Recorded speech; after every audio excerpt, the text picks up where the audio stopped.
Next is Elon Musk, techno king of Tesla and chief engineer of SpaceX. And finally, Jack Dorsey, CEO of Square and CEO of Twitter. So we have a lot to talk about today. So let's get to the talk and get right to it. I'm going to start off by asking each of you a question, which is, what's shaped and influenced your views on Bitcoin? And let's start with Kathy.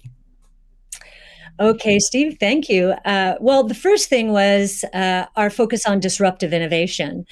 So starting in 2011, Brett Winton, our director of research, who I know will be on the program later, he started talking about this thing called Bitcoin at the time. And it was a curiosity as we were doing our brainstorms in research. But as we learned more about this open source ecosystem, that might fulfill the role of the payment system that the internet neglected to build into the system, not expecting commerce. We thought, this might be something. And then I became even more interested when I realized that my economics would come into play as well here. And Art Laffer, my mentor from USC, and a monetary scholar, in 2014, I asked him if he would collaborate on a paper on Bitcoin, and he was a bit of a naysayer at first, but agreed to read the paper. He read the paper, tore it up, and from an economics point of view, really wanted to understand this. And he said, I think you got something here. This is a rules-based monetary system. I've been waiting for this for my entire career. So the combination of disruptive innovation generally, economics on top of that, and the huge misunderstanding out there as to what this is, that was intriguing and launched our research effort. Thank you. Elon, what's influenced your views on Bitcoin? Well, I've thought about money for quite a while, obviously, since the PayPal days. And then the companies that preceded that, X.com, which I created, and Confinity, which Peter Thiel, Max Levchin, Luke Howry, and others created. We combined the companies and made PayPal. So I've been thinking about money for a long time. And really, I think it's best to think of money as an information system, primarily an information system for labor allocation. For practical purposes, it exists in a series of heterogeneous databases, like very different databases in bank mainframes around the world. It moves quite slowly in reality. It may seem to move fast sometimes, and it does with PayPal, which is real time. But the vast majority of the systems out there are batch processing. So the actual reconciliation may take 1 to 5 business days, sometimes longer. And you have the ACH system, which is ancient and still in operation, which allows transfers effectively like a check would be an ACH transfer, but it's not secure. And you've got the credit card systems, which are also not secure. It would be like handing your username and password to a stranger in a restaurant if you buy a meal. So there's definitely an opportunity for something that is better from an information theory standpoint. So And there you can think of it like data on a network, I think, is the way to view it. What has the most throughput, what has the least error, what drops the fewest packets, fraud, for example, being a source of error. And government interference in currencies being a source of error. But it's fundamentally an information system. So I think it makes sense to support something that improves the quality of information with which we conduct the economy. And Bitcoin is a candidate for that. It does, I think, some things well, and it's obviously it's evolving, and there are additional things like Lightning being done on top of Bitcoin. But Bitcoin per se is mostly solving for scarcity, or rather solving for essentially having no throat to choke, decentralized.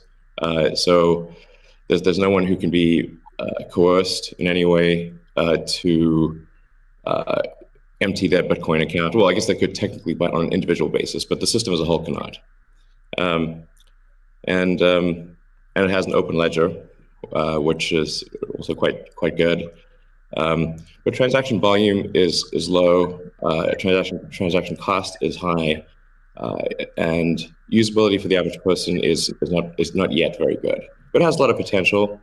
And I should say that, like, I'm not, and I apologize for taking a long time, but there certainly is a lot to say. In general, I'm a supporter of Bitcoin and the idea of cryptocurrency in general. But as I've said publicly, we do need to watch out for crypto taking, especially Bitcoin, using proof of work to maybe use energy that's maybe a bit too much and not necessarily good for the environment. So, but on balance, I support Bitcoin, and I'm not an investor. The only publicly traded stock I own is Tesla, and the only significant thing I own outside of Tesla is my SpaceX stock that helped create both companies. So, but apart from that, I do own Bitcoin, and Tesla owns Bitcoin, SpaceX owns Bitcoin, and then I do personally own a bit of Ethereum and Dogecoin, of course. So. Okay, great, thank you. And we'll get into some of those issues in more depth as well. Jack, how about you? What shaped your views of Bitcoin? The network and the community. It's deeply principled. It's weird as hell. It's always evolving, and it just reminded me of the internet when I was a kid. And I encountered alt cypherpunks when I was fairly young, and this was a topic of discussion for years. I didn't touch it until 2008 when we started Square. Elon and teams at X and PayPal inspired a lot of what we were trying to do, trying to bring in more to a physical world. But we encountered this crazy predatory system that was slow, that was obtuse, and I think one of the things that we tried to do, which X and PayPal also tried to do, is build an abstraction layer around this complication and around this predatory nature that the financial industry can tend to be, and make it work for people. But when I saw Bitcoin in 2009, you see a chance to replace the whole foundation. And everything that Elon was talking about in terms of ACH and the credit card networks were built with very different agendas in a very different time frame, and it's crazy that they still exist, and they have scaled, but they just are not relevant to today, and they're certainly not relevant to the future, especially when you consider the entire world and countries like Nigeria or Ghana or India, and its interconnection with countries like the United States and Canada and all over Europe. So what really drove my thinking and drives my passion around it is, like, if the internet gets a chance to get a native currency, what will that be? And to me, it's Bitcoin, because of those principles, because of that creation story, because of its resilience, because of the number of tests it's been. But what inspires me the most is just the community driving it. It just reminds me of the early internet. It's the only reason that I have a career, because I learned so much from people like who are building Bitcoin today, and I continue to learn in that sense, and I'm so grateful for it. So that's a good segue into the next question I'd like to ask you, Jack. Is you said before that Bitcoin changes everything. Can you speak more to that? Well, I just think that a lot of what we experience in life, when you really get down to the foundation, a lot of our monetary policies, a lot of our monetary systems cause so much distraction and so much cost. And when you get to a system where you have the potential for people to truly own it, they can verify it themselves. You don't have to have trust going in. You don't have to trust it at all. You can verify it through source code or whatever your appetite is. And that any particular person can help drive the future of it. And at the same time, it's not controlled by any state. It's not controlled by any bank. It's not controlled by any corporation. And these three parties of people who participate in the network, people who mine, and also the developers, constantly debating the correct roadmap and the way forward. is a beautiful thing. And I don't know of many other consensus-based models that have existed at that scale for this long with this amount of success. And we're still fairly early. So when, I met a woman in Ethiopia 2 years ago, and she was trying to create the lift for Ethiopia. Elon, I think I reached out to you at that time as well because she really wanted some Teslas. She still has to take paper fiat cash from her passengers and pay all of her drivers in the same way because there's no monetary system that she can utilize. There's nothing digital. And Africa as a continent is hugely interconnected from a monetary standpoint, but also hugely taxed in that same way. So a lot of the potential that I see, the internet having a native currency helps her build her business in a much faster way. And also, if you consider something like Bitcoin existing before YouTube, before Twitter, before Facebook, a lot of the business models that we have today would not be the same. We would certainly not have the dependency we have upon the advertising business model if Bitcoin existed pre-Twitter.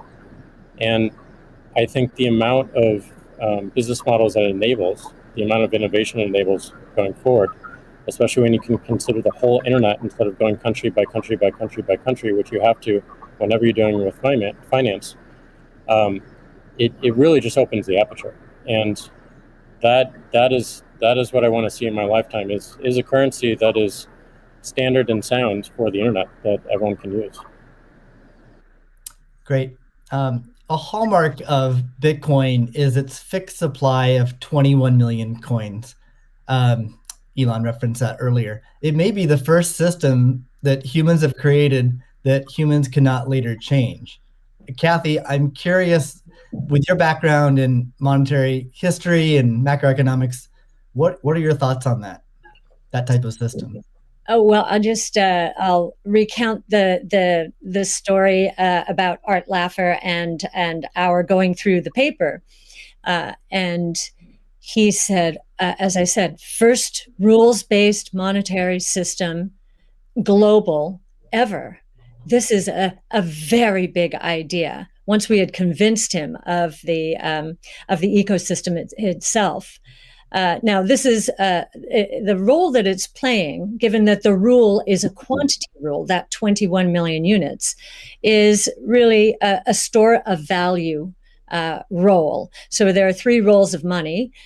Store of value, very important. The means of exchange, so for transactions, and the unit of account. Every good priced in terms of whatever the unit is. So store of value is its primary use right now. The others exist. Unit of account, reserve currency of the crypto asset ecosystem. That's being seeded a little bit towards stable coins right now. But the store of value is a very big role. And means of exchange with apps built on top of the Bitcoin blockchain, we think is going to become more of a reality. Right now, high value transactions take place over Bitcoin, and that is a very useful role. So we look at those, and I remember saying to Art, "How big could this be?" And he said, "Well, how big is the U.S. monetary base?" Well, today it's $8 trillion. $8 trillion. At the time we were talking, it was $4 trillion. So we've gone through another crisis since then. And so the store of value, this idea that purchasing power will go up over time if demand rises relative to supply ultimately fixed at 21 million units. That's a very good thing. Purchasing power going up globally around the world. And this idea that it's a hedge against confiscation of wealth, and that can take place in a myriad of ways. But inflation, and especially hyperinflation in emerging markets, is the primary way. Talk about destroying purchasing power. So that's a very big idea. And I'll also mention deflation. In some ways, it's a hedge against deflation. I know some people are confused that we at ARC think that we're in a deflationary environment here in the United States. If that is true, the odds of a hyperinflation in the rest of the world, especially in emerging markets, is also true. So, but this deflation, and we learned from 08, 09,